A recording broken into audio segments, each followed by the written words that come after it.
అందరికీ నమస్తే. ఒక చిన్న విషయాన్ని తెలియజేసే ప్రయత్నం చేస్తాను. ఈమె వయసు కేవలం 8 సంవత్సరాల వయసు. ఈ చిన్న అమ్మాయి ప్రతిరోజు కూడా శివాలయంకి వెళ్ళేది. ప్రతిరోజు కూడా శివాలయంకి వెళ్ళేసి తన దగ్గర ఉన్నటువంటి ఏవో 2 పూలను శివాలయంలో ఉంచి కొన్ని నీళ్లను అక్కడ వేసి వచ్చేది ప్రతిరోజు కూడా. కానీ ఈ విధంగా ఈ చిన్న పాప ప్రతిరోజు కూడా శివుడు అంటే చాలా పిచ్చి ప్రేమ అయిపోయాకు ఈమెకు. కాబట్టి ఈ పాప ప్రతిరోజు కూడా ఇలా శివాలయంకి వెళ్ళేది వచ్చేది, తర్వాత ఇంట్లో మిగతా పనులు చూసుకునేది. అయితే ఒకరోజు ఈ చిన్న పాప తను ప్రతిరోజు వెళ్తున్నటువంటి ఈ యొక్క దేవాలయంలో అక్కడ చూస్తున్నటువంటి కొన్ని దుశ్చర్యలను చూసి ఒక్కసారిగా ఈమెకు భయం వేసింది. ఆమె ఆ రోజు దేవాలయానికి వెళ్ళగానే ఒక్కసారిగా ఎదురుగా ఆ దేవాలయంలో కొన్ని అక్రమాలు, అప్పుడున్నటువంటి ఒక సైన్యం, ఒక గుంపు అక్కడికి వచ్చేసి ఆ దేవాలయం మొత్తాన్ని కూడా ధ్వంసం చేస్తూ ఆ శివాలయ గర్భగుడిలో కూడా మాంసపు ఖండాలను పారవేస్తూ ఎక్కడ పడితే అక్కడ మొత్తం కూడా విధ్వంసాన్ని చేసే విధంగా ఆ రోజు ఆ దేవాలయం యొక్క పరిస్థితి ఉంది. కాబట్టి శివాలయం చూడగానే ఒక్కసారిగా భయభ్రాంతులకు లోనైంది ఈ పాప. ఒక్కసారిగా పరుగు లంకించుకొని ఇంటికి వెళ్ళింది. వాళ్ళ నాన్నగారికి చెప్పిందండి ఈమె, నాన్న నువ్వు రావాలి, మొదట నువ్వు రా బయటికి అని తన తండ్రి గారిని పిలుచుకుని వెళ్తుంది. ఆ పిలుచుకుని వెళ్ళి తన గుడి దగ్గరికి వెళ్ళేసి చూపిస్తుంది. చూడు అక్కడ ఏం జరుగుతుందో. నేను చాలా భక్తితో ప్రతిరోజు కొలిచేటువంటి నా శివయ్యను వీడు ఎవడో వచ్చి ధ్వంసం చేస్తున్నాడు, కాబట్టి అపవిత్రం చేస్తున్నాడు దేవాలయాన్ని మొత్తాన్ని, నువ్వు వాపు, ఖచ్చితంగా వాళ్ళని ఆపాలి అని చెప్తాడు. వాళ్ళ నాన్నగారు అప్పుడు అంత ధైర్య సాహసం చేయక ఒక మాట చెబుతాడు,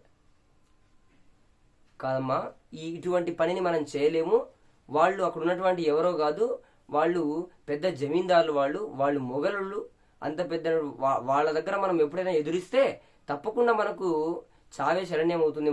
మనం అటువంటి పెద్దవాళ్ళని ఎదిరించలేము.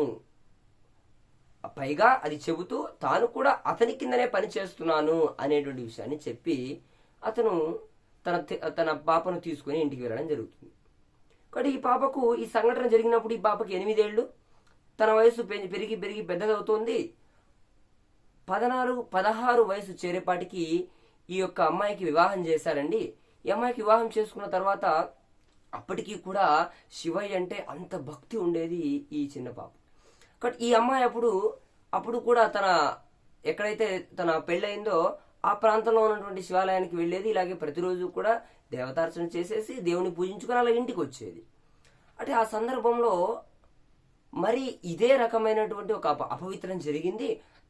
తాను వెళ్ళినటువంటి ఒక దేవాలయంలో తన కళ్ళెదుటే అమ్మాయిలు అత్యాచారానికి పాల్పడుతూ ఉండడము, అదేవిధంగా ఒక మొగలు వాడు ఆ దుండగుడు ఎవరైతే ఉన్నారో ఒక వ్యక్తి గర్భాలయం లోపలికి వెళ్ళేసి అక్కడ పూర్తిగా అపవిత్రం చేసి మూత్ర విసర్జన కూడా చేసేంత పని, అంత అపవిత్రమైనటువంటి పని చేస్తున్నాడు. ఇది చూసి కట్టలు తెంచుకుని వచ్చింది కోపం ఈ యొక్క అమ్మాయికి.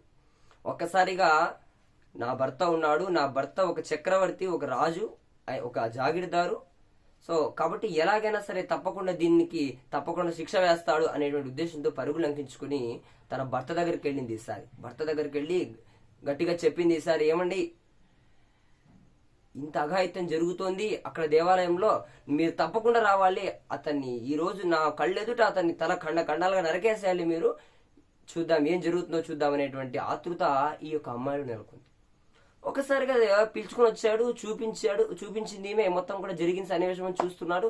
ఒక్కసారిగా ఆ యొక్క వచ్చినటువంటి తన భర్త ఏదైతే ఉన్నాడో తన భర్త ఒక్కసారిగా నిశ్చేషుడైపోయాడు, అలా నిలబడిపోయాడు. తన భార్యకు ఎటువంటి సమాధానం ఇవ్వకుండా వాళ్ళకు మనం ఎదురు తిరగాల్సిన అవసరం లేదు, వాళ్ళు ఎదురు తిరిగేటువంటి పరిస్థితిలో లేవు, వాళ్ళు ఒకవేళ మనం ఎదురు తిరిగితే మనం ప్రాణాలతో ఉండము అని చెప్పి ఇతను కూడా ఎదురుముఖం పట్టుకొని ఇంటికి వచ్చేస్తాడు. ఈ 18 ఏళ్ల 16 ఏళ్ల అమ్మాయి ఈ యొక్క బాధలో కుమిలిపోతూ చివరికి, నేను చిన్నప్పుడు తన కళ్ళ ముందే చాలా భక్తితో కొలుస్తున్నటువంటి ఆ దేవాలయం విధ్వంసంకు గురవుతుంటే, ఆడపిల్లలు అత్యాచారానికి పాల్పడుతుంటే, గోహత్యలు అంతగా జరుగుతుంటే కనీసం తిరిగి మాట్లాడలేనటువంటి తండ్రిని గమనించింది. వయసు పెరిగిన తర్వాత తన భర్తను గమనించింది. ఇద్దరు కూడా ఎక్కడ ఎటువంటి ఎదురుదాడి చేయలేకపోయారు, కనీసం మాట్లాడలేకపోయారు అనేటువంటి బాధ ఈమె ఈమె యొక్క హృదయాన్ని కలించివేసింది. ఆ విధంగా చివరికి ఈమె నెమ్మదిగా కొన్ని 2 సంవత్సరాల తర్వాత ఈమె గర్భం దాల్చింది. తన యొక్క కొడుకు నిజానికి ఎవరైతే ఉన్నారో సాధారణంగా గర్భిణీ స్త్రీకి ఏవంటే ఇష్టమైనటువంటి ఆహారాలను గాని ఇచ్చేవాళ్ళు ప్రధానంగా. అయితే ఈమెకున్నటువంటి ఇష్టం చూడండి, తనకి ఇష్టమైనటువంటి తిండిని మానివేసి నాకు గుర్రపు స్వారీ చేయాలనుంది, మైళ్ళు నడవాలనుంది నాకు, అదే విధంగా రాజకీయానికి సంబంధించిన విశేషాలన్నింటినీ చర్చించాలి, మాట్లాడాలనుకున్నాడు. అంతేకాదు కవచాన్ని ధరించి సింహాలతో నేను యుద్ధం చేయాలి, సింహాలతో నేను పోరాటం చేయాలి అనేటువంటి మన సంకల్పంతో ఆమె అంత ఆలోచనతో ఆమె ఉంది. అటువంటి ఆలోచనల నుంచే పుట్టినటువంటి ఈ యొక్క కొన్ని సంవత్సరాల తరువాత కొన్ని 9 నెలల తర్వాత ఆమె ఒక అబ్బాయికి జన్మనిచ్చిందండి. ఆ అబ్బాయి పాల్గొన మాసంలో ఆ అబ్బాయికి జన్మనిచ్చింది.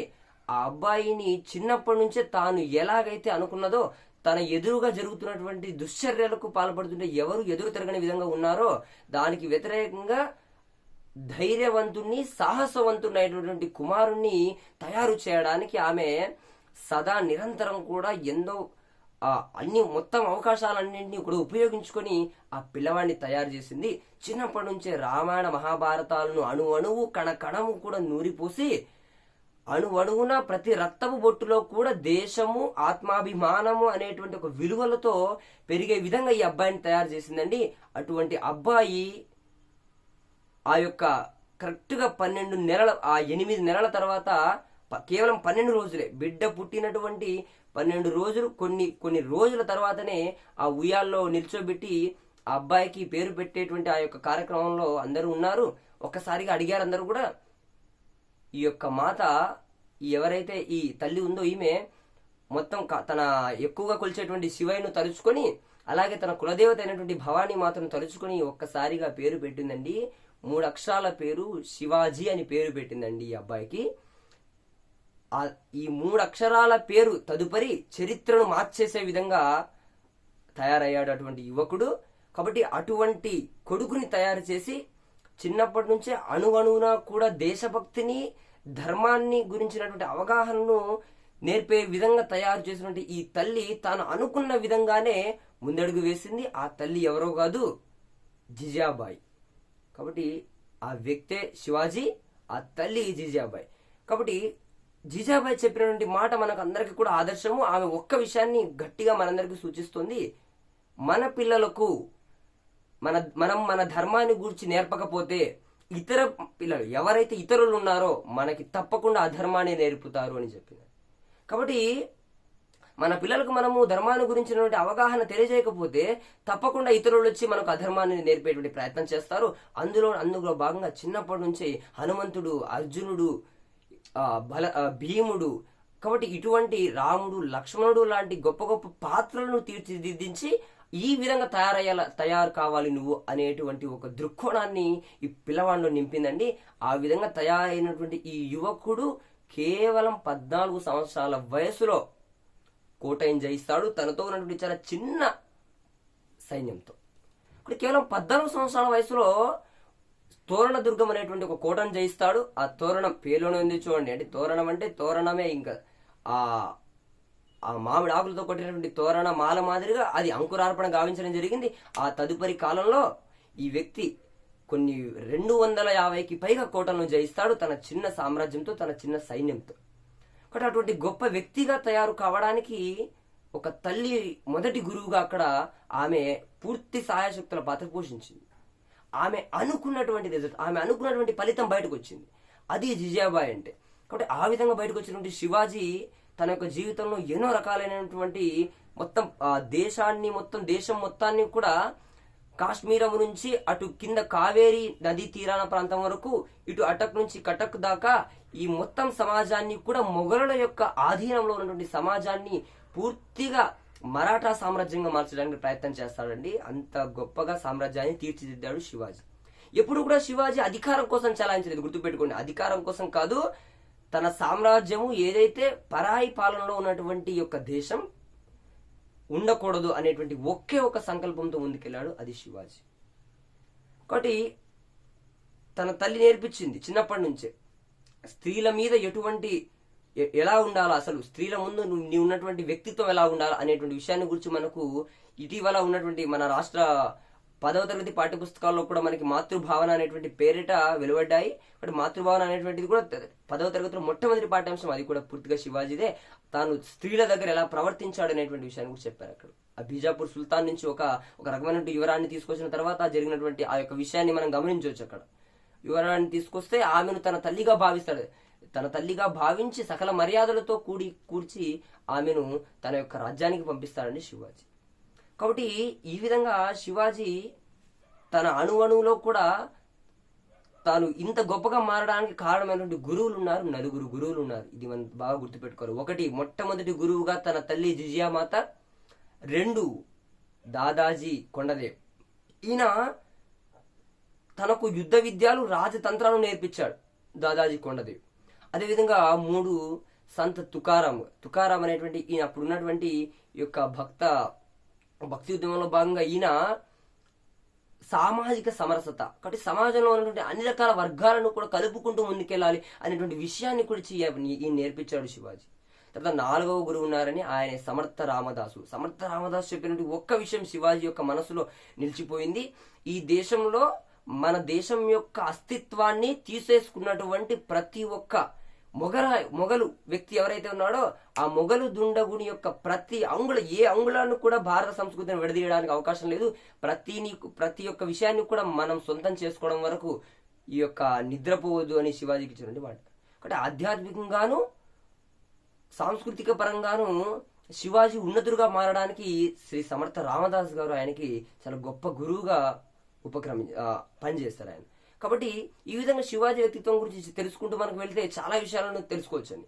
అయితే ఈ విషయం అంతటి ద్వారా తెలియజేసుకోవాల్సిన విషయం ఏంటంటే, ప్రధానంగా ఒక తల్లి తన పాత్ర ఎలా నిర్వహిస్తే ఎటువంటి కుమారుని తయారు చేయగలదు, ఒక తల్లే గనక నిజంగా అనుకుంటే తాను ఎటువంటి ఉన్నతమైనటువంటి భావాలు కలిగినటువంటి వ్యక్తిని తీర్చిదిద్దగలదో ఇక్కడ జిజియామాతను శివాజీని చూసి నేర్చుకోవచ్చు మనం ఎలా తయారు చేస్తుంది.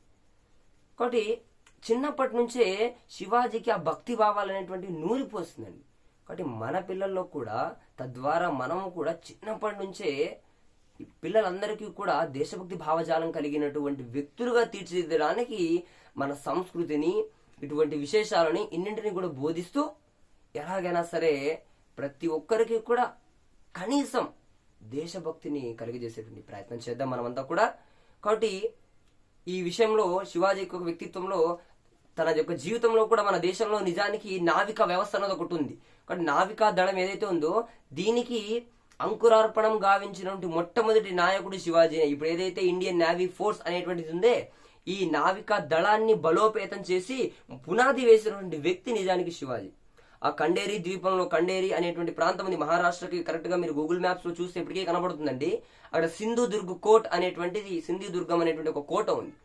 ఆ కోటలో నేటికి కూడా అది మాల్వాన్ అనేటువంటి పట్టణానికి కొంత దూరంలో ఒక ద్వీపం మాదిరిగా ఉంటుంది. ఆ ప్రాంతంలో ఇప్పటికీ కూడా ఆయన కట్టించినటువంటి కోట ఉంది ఇప్పటికీ కూడా. ఇక్కడ అప్పటికే ఆయన నావికా దళ వ్యవస్థను కూడా బలోపేతం చేశాడు. కేవలం భూభాగం మీదే కాదు, నీటిలో కూడా, సముద్రంలో కూడా యుద్ధం చేయగలిగినటువంటి ధీశాలి శివాజీ. కాబట్టి అటువంటి శివాజీ 1630 ఫిబ్రవరి 19వ తేదీన ఆ రోజు జన్మించడం జరిగింది. కాబట్టి భారతదేశ కీర్తి పతాకాన్ని మొత్తము కూడా సగర్వంగా చాటి చెప్పదలుచుకున్నటువంటి వీరుడు ఎవరైనా ఉన్నారా అంటే అది తప్పకుండా ఛత్రపతి శివాజీ మహారాజ్ అని మనం సగర్వంగా చెప్పాల్సిన రోజు. కాబట్టి మనమంతా కూడా శివాజీ యొక్క జీవిత చరిత్రను మన పిల్లలకి తప్పకుండా తెలియజేయాల్సినటువంటి అవసరం నేడు. కాబట్టి మీ అందరికీ ఈ విషయాన్ని, శివాజీ లాంటి వ్యక్తిత్వం, తన తల్లి అయినటువంటి జిజాబాయి యొక్క ఆ ప్రేరణ, కాబట్టి ఈ రెండింటిని మనం దృష్టిలో పెట్టుకుని ఆ విధంగా మనం ముందుకెడుతూ ఇప్పటి నుంచే మనము ఆ విధంగా ముందడుగులు వేయడానికి తోడ్పడడానికి ఈ వీడియో ఉపయోగపడుతుందని నేను అనుకుంటున్నాను. అందరికీ ధన్యవాదాలు. జై హింద్.